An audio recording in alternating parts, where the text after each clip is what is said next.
वैश्विक महामारी corona virus के संक्रमण पर अंकुश लगाने के अभियान में लगे सीएम योगी आदित्यनाथ ने शुक्रवार को प्रदेश को बड़ा तोहफा दिया है। मुख्यमंत्री योगी आदित्यनाथ ने प्रदेश को आज 75 ऐसी टेस्टिंग मशीनों का तोहफा दिया, जिससे कि रिपोर्ट उसी दिन मिल जाएगी जिस दिन सैंपल दिया जाएगा। अब प्रदेश में हर जिले में कोविड-19 टेस्टिंग की सुविधा मिल रही है। सीएम योगी आदित्यनाथ ने शुक्रवार को वीडियो कॉन्फ्रेंसिंग की मदद से सभी 75 जिलों के ट्रूनेट टेस्टिंग मशीन का उद्घाटन किया। प्रदेश के 75 जिलों और 6 मेडिकल कॉलेजों में ट्रूनेट मशीनें लगाई गई, जिससे कि प्रदेश में अब कोरोना वायरस की टेस्टिंग क्षमता भी बढ़ेगी। पहले देश में इस मशीनों से टीबी और HIV का टेस्ट होता था, उससे संक्रमितों का पता लगाया जाता था। हार्दिक प्रसन्नता है कि पूरे प्रदेश को आज हम एक साथ पहले चरण में कोविड-19 जांच की RT-PCR की मशीन के साथ जोड़ने के बाद अब नॉन कोविड हॉस्पिटल में ट्रूनेट मशीन की सुविधा के साथ जोड़ रहे हैं। मैंने अभी पिछले दिनों 4 कमिश्नरी का स्वयं भी दौरा किया था, बस्ती, गोरखपुर, आजमगढ़ और वाराणसी, और इन सभी मशीनों की आवश्यकता किस रूप में उन सभी जनपदों में है, इसकी आवश्यकता को महसूस करते हुए इसकी उपयोगिता के बारे में यहाँ पर शासन स्तर की टीम को भी बहुत स्पष्ट शब्दों में अवगत कराया था। केवल हमारी टेस्टिंग क्षमता को आगे बढ़ाने में मदद मिलेगी और जो लक्ष्य हमने तय किया है कि 15 जून तक 15,000 टेस्ट और जून के अंत तक 20,000 टेस्ट प्रतिदिन करने का लक्ष्य रखा था। मैं स्वास्थ्य विभाग को इस बात के लिए धन्यवाद दूंगा कि उन्होंने इस लक्ष्य को 5 दिन पहले ही पूरा कर लिया है और आज के दिन पे 15,000 से अधिक टेस्ट प्रतिदिन हमारी 23 सरकारी लैब्स में प्रारंभ हो चुकी हैं और निरंतर इसे बढ़ाने की प्रक्रिया के साथ जोड़ने की जो कार्रवाई हो रही है उसी की कड़ी ये ट्रूनेट मशीनें हैं। मुझे विश्वास है कि सरकारी हॉस्पिटल्स के साथ ही सभी मेडिकल कॉलेजेस में ये मशीनें लगेंगी। उत्तर प्रदेश में धमकी भरे फोन कॉल आने के बाद मुख्यमंत्री आवास 5 कालिदास मार्ग की सुरक्षा बढ़ा दी गई है। यूपी पुलिस की इमरजेंसी सर्विस UP 112 के व्हाट्सएप नंबर पर एक मैसेज कर मुख्यमंत्री योगी आदित्यनाथ को बम से उड़ाने की धमकी दी गई है। इसके साथ ही प्रदेश में 50 अलग अलग जगहों पर धमाके करने की धमकी भी दी गई, जिसमें UP 112 की बिल्डिंग भी शामिल है। मैसेज में लिखा गया है कि हम पूरी यूपी में धमाके करेंगे और सरकार देखती रह जाएगी। इस धमकी भरे मैसेज के बाद मुख्यमंत्री आवास की सुरक्षा बढ़ा दी गई। डॉग स्क्वाड ने चेकिंग की और मुख्यमंत्री आवास के अगल बगल के VIP इलाके में भी सघन चेकिंग शुरू कर दी गई। बीते दिनों मुंबई और पुणे से 2 युवकों को मुख्यमंत्री को धमकी भेजने के मामले में गिरफ्तार भी किया गया था।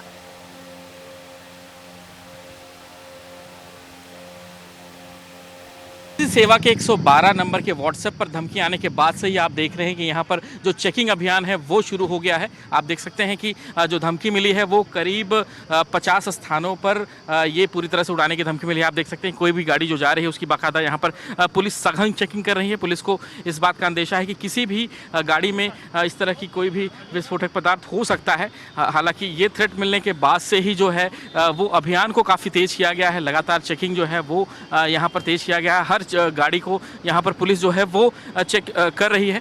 जाहिर है कि धमकी मिली थी कि यहाँ पर 50 स्थानों को बम से उड़ा दिया जाएगा। साथ ही साथ मुख्यमंत्री आवास को भी उड़ाने की धमकी दी गई थी और उसके बाद से ही आप देख सकते हैं कि मुख्यमंत्री आवास के चौतरफा जितने भी रास्ते हैं उन सबको ब्लॉक किया गया है और ब्लॉक करने के बाद से ही जो चेकिंग है उसको तेज़ कर दिया गया है। ये खबर करीब 2 बजे के आसपास आई थी और व्हाट्सएप पर धमकी मिली थी। उसके बाद से ही पुलिस ने ये चेकिंग अभियान को तेज़ किया है। उन्हें शंका है कि यहीं आसपास से ही कोई ऐसा संदिग्ध व्यक्ति जो है वो गतिविधि कर सकता है या यहीं से वो रास्ता बना करके अंदर जा सकता है। और जैसे ही जानकारी मिली है उसके बाद से ही इस सघन चेकिंग अभियान को तेज कर दिया गया है। सैफ के साथ विजय मिश्रा, इंडिया न्यूज़। मुख्यमंत्री योगी आदित्यनाथ ने प्रदेश में अनाथ, बेसहारा और गरीब बच्चों के लिए बाल श्रमिक विद्या योजना की शुरुआत की है। यूपी में बाल श्रम के चलते स्कूल ना पहुंच पाए 8 से 18 साल के अनाथ, बेसहारा और गरीब बच्चों की मदद के लिए बाल श्रमिक विद्या योजना लॉन्च हुई है। मुख्यमंत्री योगी आदित्यनाथ ने शुक्रवार को इस योजना की शुरुआत की। सीएम योगी ने कहा कि आज का ये दिन बहुत महत्वपूर्ण है। अंतर्राष्ट्रीय बाल श्रम निषेध दिवस के मौके पर हम लोग इस संकल्प के साथ यहाँ जुड़े हैं। अगर किसी परिवार को जो इस श्रेणी में आ रहा है और जिन बच्चों का सिलेक्शन हम यहाँ करने जा रहे हैं, उनके परिवारों को राशन कार्ड, आयुष्मान भारत का कार्ड, पीएम आवास योजना या सीएम आवास योजना के अंतर्गत आवास उपलब्ध करवाने और परिवार को शासन की योजनाओं से आच्छादित करने के लिए हम एक तंत्र विकसित कर सकें। इस योजना के तहत 8 से 18 साल तक के बच्चों को योगी सरकार पढ़ाई में मदद करेगी। इन्हें अटल आवासीय विद्यालय में दाखिला भी मिलेगा। योगी सरकार ने ऐलान किया है कि योजना के तहत बालकों को 1000 रुपए प्रतिमाह और बालिकाओं को 1200 रुपए प्रतिमाह दिए जाएंगे। तो वहीं 8वीं, 9वीं और 10वीं की पढ़ाई कर रहे ऐसे बच्चों को इस मासिक प्रोत्साहन राशि के अलावा 6000 रुपए की वार्षिक प्रोत्साहन राशि भी दी जाएगी।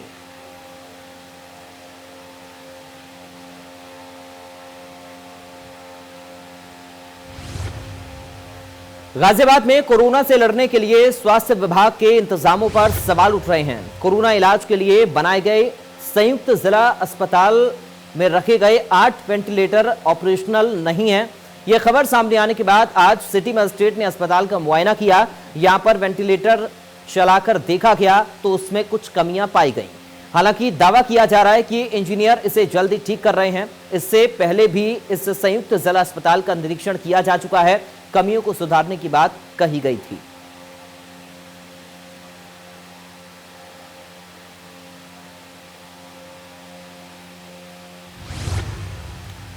देश में चल रहे कोरोना काल में जहां लोगों की रोजी और रोजगार छिन गए हैं, ऐसे में परिवार चलाने की भी समस्या खड़ी हो गई है।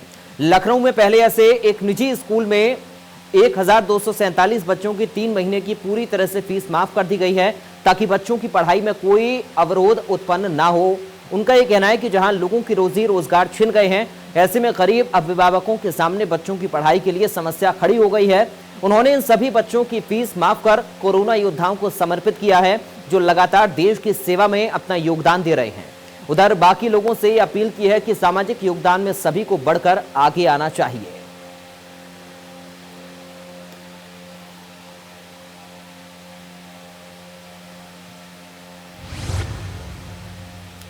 उधर लखनऊ में स्कूल की ओर से फीस माफ करने के बाद हमारे सहयोगी ने एसबीएन स्कूल के प्रबंधक अमरिंदर बहादुर से खास बातचीत की। क्या कुछ उनका कहना है, सुनते हैं। राजधानी लखनऊ में एक अच्छी पहल निकलकर सामने आई है। आपको बता दें, जिस तरह से पूरे देश में कोरोना काल चल रहा है, लोगों के सामने तमाम समस्याएं खड़ी हैं, ऐसे में अगर हम ग्रामीण इलाकों की बात करें तो वहाँ भी लोगों की रोजी रोजगार छिन गया है, जिसके बाद एक बड़ी समस्या खड़ी हो गई है। ऐसे में आपको बता दें कि इस समय राजधानी लखनऊ के रघुनाथ खेड़ा स्थित एसबीएन इंटर कॉलेज के जो प्रबंधक हैं उनके साथ में है, और इन्होंने एक अच्छी पहल की है, जो पहली पहल है ऐसी राजधानी की कि बच्चों की 3 महीने की फीस को पूरी तरह से माफ़ कर दिया है। हमारे साथ में बात करने के लिए यहाँ के जो मैनेजर हैं अमरिंदर यादव जी हैं, उनसे बात करते हैं कि कैसे शुरुआत की उन्होंने। सर, इंडिया न्यूज़ में आपका बहुत बहुत स्वागत है। एक काफ़ी अच्छी पहल आपने की है, इसके लिए बहुत बहुत बधाई है इंडिया न्यूज़ की तरफ से आपको। कैसे ये सब शुरुआत की आपने और कैसे हो पा रहा है ये? क्षेत्र में भ्रमण के दौरान हम लोगों ने देखा लॉकडाउन में हमारे अभिभावकों की स्थिति बहुत ख़राब हो गई, तो हमने मंथन किया कि यहाँ कोई रोज़गार नहीं है अभिभावकों के पास, जो उनका था वो छिन गया है। तो मैंने सोचा मेरे पैसा ना होने की वजह से इनकी शिक्षा रुकेगी। हो सकता है गार्जियन के दिमाग में ये आया कि हम नहीं पढ़ाएंगे क्योंकि पैसा जाएगा, पढ़ाई नहीं हुई, तरह तरह की बातें हो रही थी गांव क्षेत्र में। तो हमने सोचा कि 3 महीने की हम लोग फ़ीस माफ़ कर देते हैं। अप्रैल, मई, जून माह की पूरी तरीके से फ़ीस हम माफ़ कर रहे हैं। लगभग कितने बच्चे हैं जिनकी आपने फ़ीस माफ़ की है? कहाँ से, मतलब किस क्लास से किस क्लास तक के बच्चे हैं? हमारे विद्यालय में नर्सरी से कक्षा 12 तक के बच्चे हैं। लगभग 1247 बच्चे शिक्षणरत हैं। अच्छा, ये आप किसको समर्पित करना चाह रहे हैं जो आपने फ़ीस माफ़ की? ये तो हम अपने देश के कोरोना योद्धाओं को समर्पित करना चाह रहे हैं, जैसे कि डॉक्टर्स, नर्स, प्रशासनिक अधिकारी, पुलिस, पत्रकार बंधुओं को हम विशेष कर देना चाहते हैं, क्योंकि उन्होंने अपनी जान जोखिम में डालकर सबकी मदद कर रहे हैं। हम ये सब उन्हीं के नाम पर समर्पित कर रहे हैं। जिस तरह से आपने फीस माफ़ की, लेकिन आपके यहाँ जो स्टाफ है उसको कैसे मैनेज किया और कैसे हो पा रहा ये? सर, हमने अपनी आपस में सामंजस्य बनाया, तो हमारे शिक्षक भी इसी तरीके से जानते हैं इस चीज़ को। उन लोगों ने कहा अगर सर आप पहल करेंगे तो हम आपके साथ हैं, और उन्होंने भी हमारा साथ दिया। बिल्कुल। जैसे कि आपकी एक बहुत अच्छी पहल रही है, और भी तमाम ऐसे निजी संस्था हैं जो निजी स्कूल हैं, लोग निजी स्कूल चला रहे हैं, तो ऐसे लोगों के लिए क्या संदेश देंगे आप? तो ज़रूर हम चाहेंगे, ये मैसेज देना चाहेंगे कि आप लोग भी कुछ ना कुछ ज़रूर अपने नीचे लोगों के लिए करें। अगर विद्यालय है तो अगर मैनेज हो सके तो थोड़ी बहुत ज़रूर रियायत करें। हमसे जो हो सका हमने किया। ये थे निजी स्कूल के प्रबंधक अमरेंद्र बहादुर, जिन्होंने किस तरह से बताया कि इन्होंने एक अच्छी पहल की है। राजधानी लखनऊ की पहली पहल है बच्चों की फीस माफ़ करके। ऐसे में इन्होंने ये भी अपील की कि इनके जैसे और भी जो निजी स्कूल के प्रबंधक हैं या लोग हैं, उनको भी इस पहल में कहीं ना कहीं बढ़ चढ़ के आगे आना चाहिए। लखनऊ से इंडिया न्यूज़ के लिए जय श्री। बीजेपी के दूसरे कार्यकाल का पहला वर्ष पूरा होने पर जनता तक पत्रक बांटने का काम बीजेपी ने शुरू किया है, जिसको लेकर हमारे सहयोगी ने जायजा लिया और सांसद कौशल किशोर से बातचीत की। आइए सुनते हैं। प्रधानमंत्री का ये दूसरा पंचवर्षीय का पहला वर्ष है, आज शुरुआत हो गई है, चालू हुआ है, ख़त्म होने वाला है। इस पे प्रधानमंत्री जी ने जो अपने सांसद या कार्यकर्ताओं को जो आदेश दिया है कि सभी जनता से मिलके अपने अपने बूथों पे मिलके जनता तक प्रचार करें कि कोई जनता किस प्रकार से सरकार चला रही है। आज मैं सांसद जी से बात करते हैं। सांसद जी ये बताइए क्या प्रचार कर रहे हैं अपनी जनता भारतीय जनता पार्टी की तरफ से? देखिए, 30 मई 2020 को द्वितीय चरण का प्रधानमंत्री जी का 1 साल पूरा हुआ था। उसमें हमारी पार्टी ने कार्यक्रम शुरू किया और सभी मोर्चे, जो महिला मोर्चा है, अनुसूचित जाति मोर्चा है, पिछड़ा मोर्चा है, युवा मोर्चा है, अल्पसंख्यक मोर्चा है, किसान मोर्चा है, जितने भी मोर्चे थे, सारे मोर्चों की मीटिंगें हर जनपद में, पूरे उत्तर प्रदेश में हर जनपद में उन मोर्चों की बैठक, वर्चुअल मीटिंग की गई सब लोगों की। कल वो सब मीटिंगें ख़त्म हुई हैं। पूरे देश में एक अभियान इस तरह से चलाया गया और कोरोना के बारे में और क्या उपलब्धियां 1 साल में रहीं, ये सब उन लोगों के द्वारा एक जनसभाएं की गई, बाकायदा वर्चुअल मीटिंग करके, जनसभाएं करके सब जगह। यहाँ तक कि हमारे अमित शाह जी ने भी वर्चुअल मीटिंग करने का काम बिहार में करने का काम किया। अब आज 11 तारीख से और 15 तारीख तक प्रधानमंत्री जी का जो पत्र 1 साल का जो कार्य है और पिछला जो कार्य है, उसके बारे में पत्र का वितरण करना है, बूथों पे जाना है, उसको लोगों को प्रचार करना है और जो उपलब्धियां हैं उनके बारे में बताना है। कोरोना से कैसे निपटना है, सोशल डिस्टेंसिंग कैसे रखना है, फिजिकल डिस्टेंसिंग कैसे रखना है, कैसे कोरोना से अपने देश को बचाएंगे और दुनिया को एक नई दिशा देने का काम करेंगे, कैसे रोज़गार लोगों को उपलब्ध कराएंगे।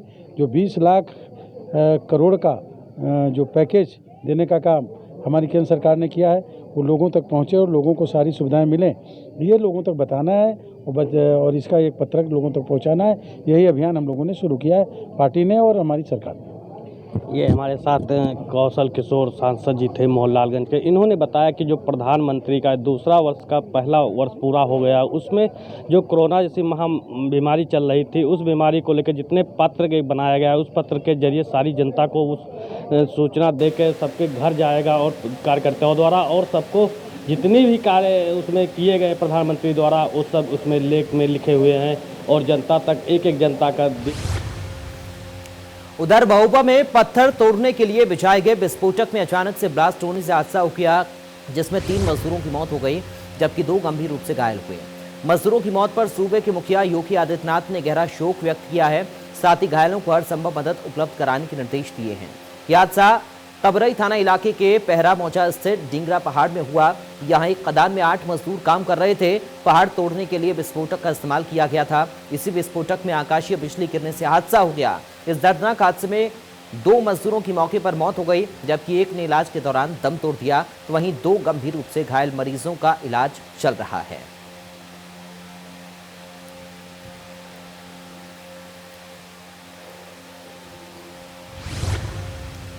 उधर फिरोजाबाद के शुकाबाद के स्टेशन रोड पर नल की बोरिंग करते समय अचानक से नल का पाइप पास ही के बिजली के तारों से टकरा गया, जिससे नल का काम कर रहे 2 मजदूर बुरी तरह से जल गए, जिससे उनकी मौके पर ही मौत हो गई। घटना की जानकारी मिलते ही उप जिलाधिकारी शुकाबाद नरेंद्र सिंह मौके पर पहुंच गए।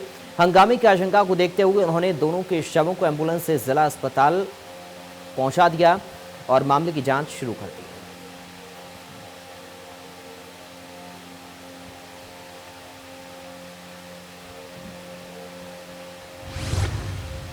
उन्नाव में आईजी जोन लक्ष्मी सिंह के औचक निरीक्षण कार्यक्रम से पुलिस महकमे में अफरा तफरी मच गई। आईजी जोन ने जुम्मे की नमाज के होने के चलते जामा मस्जिद का हाल देखा, तो वहीं शहर के अलग अलग स्थानों पर जाकर सुरक्षा व्यवस्था का जायजा लिया। उधर आईजी जोन के गार्ड ऑफ ऑनर में वीआईपी कल्चर देखने को मिला, जहां रेड कारपेट बिछाकर आईजी की आगवानी की गई।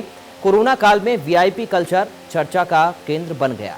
आईजी जोन 10 दिन के अंतराल में तीसरी बार उन्नाव के दौरे पर आई हैं, तो वहीं आईजी जोन ने बेहतर पुलिसिंग की पुलिसकर्मियों को हिदायत दी। कानून व्यवस्था में लापरवाही उजागर होने पर कड़ी कार्रवाई की भी बात कही है।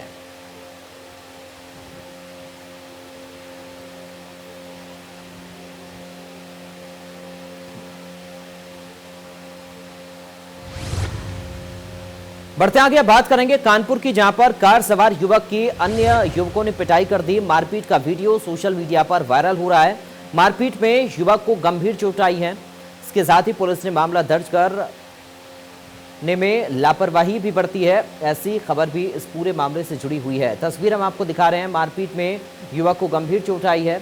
कार सवार युवक की पिटाई का वीडियो वायरल हो रहा है।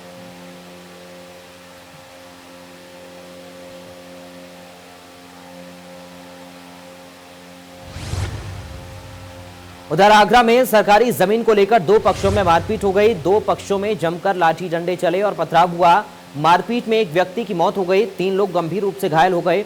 मौके पर भारी पुलिस बल तैनात दिखा।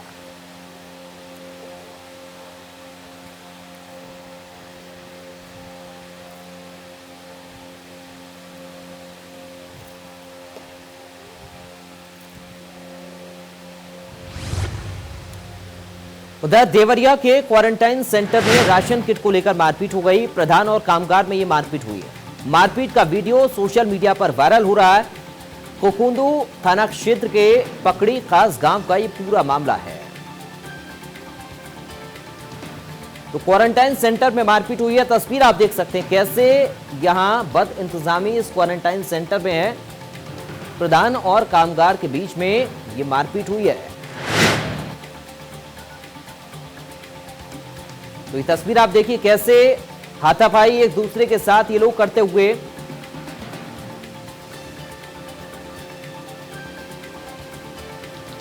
प्रधान और एक कामगार के बीच में ये मारपीट की तस्वीरें सामने आई।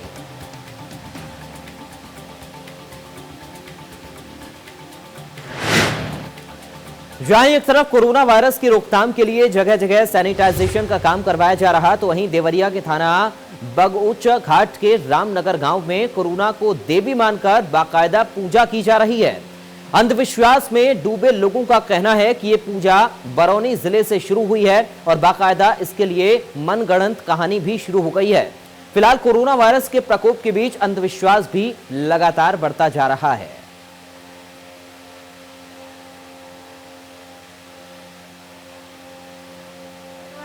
बरौनी से 2 गो औरत चौरा में घास गढ़त रहे लो, गाय चरत रहली। घासवा गढ़ के जब चहलो जे घरे चली तले उ एकदम औरत हो गई। गाय औरत हो गई जी।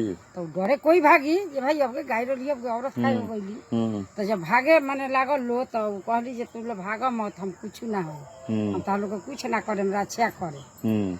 तो लगे बोलौली तो मैंने कांपते कांपते औरत लोग गई। कहलो जे काहे डरा काहे दुनिया में डामाडोल होल बा, हमरा के लोग पूजत नहीं थी। रूप माई के कहे के रूप हटे, तो हम एमे हम कोरोना माई आइल बनी, हमरा के कोई खोजे ना।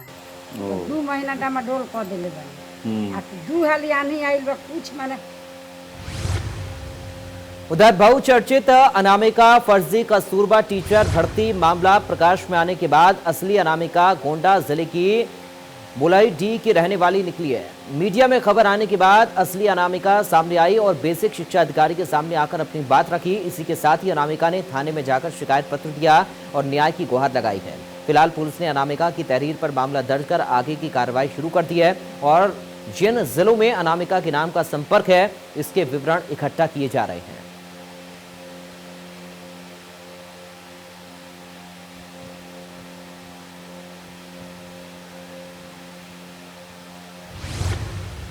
अंबेडकर नगर में फर्जी दस्तावेजों के सहारे अनामिका शुक्ला नाम से नौकरी कर रही फर्जी शिक्षिका को मैनपुरी से अंबेडकर नगर पुलिस ने गिरफ्तार कर लिया। मैनपुरी के थाना बेवर इलाके के लक्ष्मणपुर की रहने वाली फर्जी शिक्षिका अनीता देवी को जोगा गांव से गिरफ्तार किया गया है। इस फर्जी शिक्षिका अनीता देवी को मैनपुरी के जिला न्यायालय में पेश किया गया है। माना जा रहा है कि पुलिस कोर्ट से इस फर्जी शिक्षिका को रिमांड पर लेने की मांग करेगी।